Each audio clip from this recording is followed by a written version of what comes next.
हथवा में कलमिया गाड़ी गाड़ी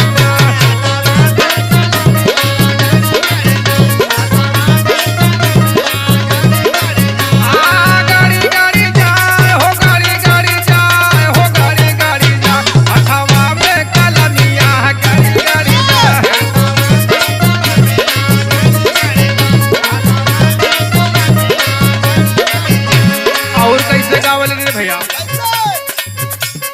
दरदा के मारे डकटरिया में गई